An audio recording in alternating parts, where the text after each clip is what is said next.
Welcome to the Real News Network. I'm Paul Jay in Baltimore, and welcome to Reality Asserts Itself. On Friday, the British government let it be known that they think that Glen Greenwald's partner, David Miranda, when he brought documents that apparently are the several thousands of NSA-related leaked documents into the UK, that he was a terrorist. Get this. Reuters reports the UK government has released official documents saying that David Miranda, Glen Greenwald's partner, who was detained at Heathrow Airport in August, participated in espionage and terrorism by carrying documents from Ed Snowden. The document named the Port Circulation Sheet states, intelligence indicates that Miranda is likely to be involved in espionage activity, which has the potential to act against the interests of UK national security. It goes on, we assess that Miranda is knowingly carrying material, the release of which would endanger people's lives. Additionally, the disclosure or threat of disclosure is designed to influence a government and is made for the purpose of promoting a political or ideological cause. This therefore falls within the definition of terrorism. Seems to me then every lobbyist on Capitol Hill could be called a terrorist, and I suppose over the years many people have thought exactly that. At any rate, here to talk about that and more about Edward Snowden and Glen Greenwald and the NSA leaks, and joining us in the studio is Ray McGovern. He's a former CIA analyst and now a political activist who currently works for Tell the Word, a publishing arm of the Ecumenical Church of the Savior in inner-city Washington. During his career as a CIA analyst, he prepared the presidential daily briefing and chaired the National Intelligence Estimates. Ray was also instrumental in founding the Sam Adams Associates for Integrity in Intelligence, and he's a co-founder of Veteran Intelligence Professionals for Sanity. And thanks for joining us. You're welcome, Paul. And you were just in Russia. You just got back a couple of weeks ago. You gave Ed Snowden the Sam Adams Award for this year. We did indeed. So, I mean, quickly, why? And then let's get into some of your interaction with him. The award is given for whistleblowers primarily, but also officials who make it unnecessary for whistleblowers to appear. Our last award was in January for Thomas Finger, an Assistant Secretary of State, who did the honest estimate on Iran, which played a huge role in preventing war against Iran during Bush and Cheney's last year in office. This time, Edward Snowden won it hands down. Well, I shouldn't say hands down. In our group, there are some people that still think that maybe Ed Snowden didn't do the right thing, but we had a clear majority for giving him the award. And because of his integrity, because he was able to put his own personal welfare and his own personal safety behind his constitutional duty to protect and defend the Constitution, as we all swore to do. So that was a big deal. So let me go back to my introduction. Sure. David Miranda, Glen Greenwald's partner, the British government is now accusing of essentially being a terrorist. They actually use those words. And you could then extend that to Glen Greenwald himself.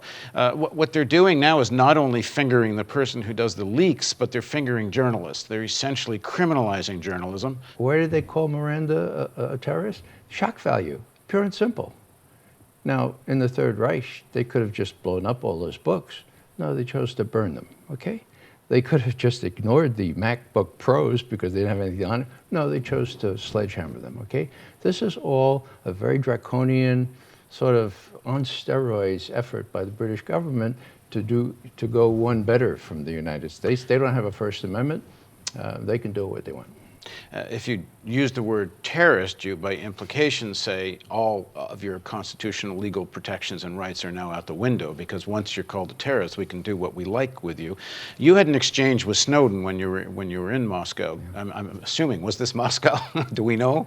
It was Russia. Yeah. It was Russia, okay. Yeah. And there was another point where I said, Ed, are you aware that just 4 days ago, the former head of the CIA and NSA, Mike Hayden, said that you should be, hinted broadly, that you should be on the kill list, that the president... The words of Hayden were, I think there's another list I think you should be on. Yeah, he was referring to an award list, the European Award for the Sakharov Prize. Another list you should be on. Oh, everybody laughed. Washington Post held this cyber conference, okay?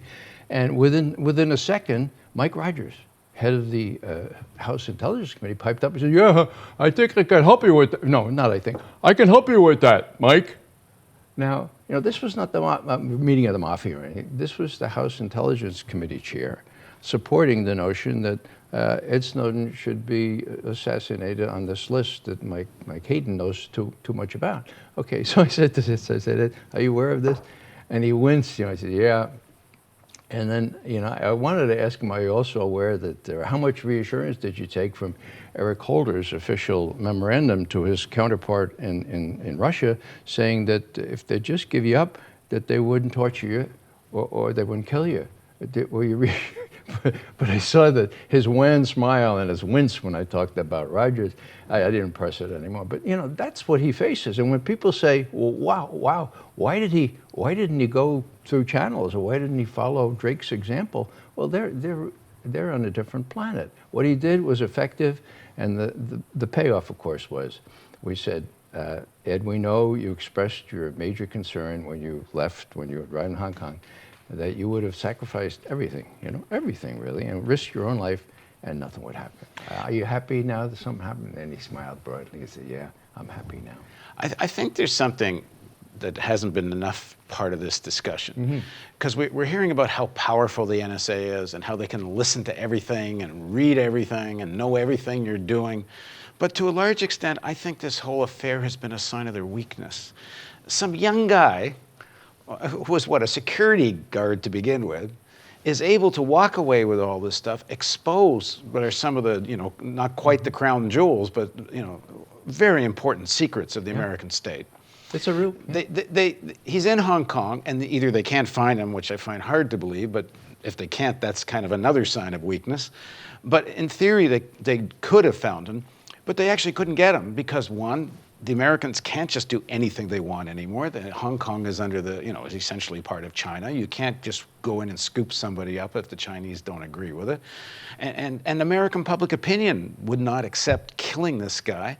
I mean, they could have found him in Russia. Clearly, the American intelligence agencies have been able to follow and find him in Russia. But they can't piss off the Russians. We're in a world now where the Russians can say no if the U.S. are saying you must hand him over, and I think they are concerned about American public opinion. If they violate either sovereignty of these countries or violate the law and just go shoot an American for this, people won't accept it. A lot of this, I think, is a sign of weakness. Well, there are 2 points to this. There's one weakness that comes of having to depend on 20-year-old, 30-year-old, extremely technically qualified people, even if only 5% or 1% of those people have a conscience. And even if 1% takes seriously the oath we all take to support and defend the Constitution of the United States against all enemies, which includes the Fourth Amendment, by the way, against unreasonable searches and seizures, that amendment, I keep repeating, people don't realize, you cannot have these searches or seizures without probable cause, without a warrant, and without the particulars of each search or seizure being spelled out in that warrant. There is no way that what NSA is doing internally in this country can be square with that amendment. So here's Snowden, and here are these other young people saying, this is bad. I know enough about American history, I know enough about European history to think this is going to lead to a police state, and I'm part of it. And that's precisely what he said. Now, as far as finding Snowden, the NSA is not all powerful. You're right about that. I'm not sure they know where he is in Russia, okay? Now, if they did, that's the supreme irony here, Paul. He is, despite his best intentions to get to Latin America, he is in the most safe place that he could possibly imagine, because no matter what the head of the House Intelligence Committee or Mike Hayden, the former director of the CIA, and I say, no matter what they might want to do with a drone strike, they ain't going to do it in Russia, nor are they going to send in SEAL Team 6, to pluck them out. So it's a supreme irony.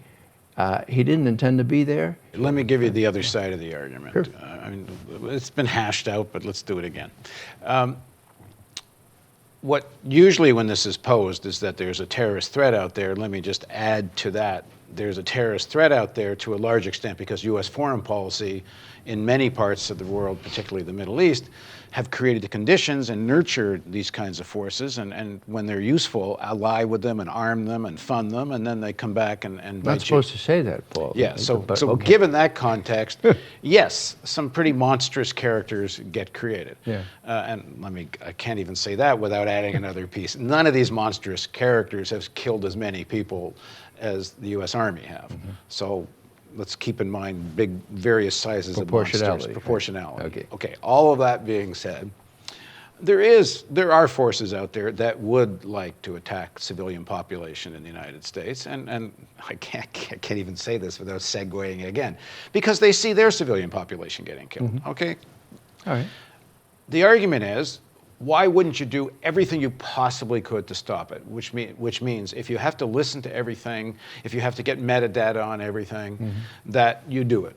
Mm-hmm. Two things, Paul. You don't do it in the United States. The Constitution forbids it. I'm pledged to defend the Fourth Amendment. You don't do it here in these United States, okay? Now, abroad, I'm an intelligence officer.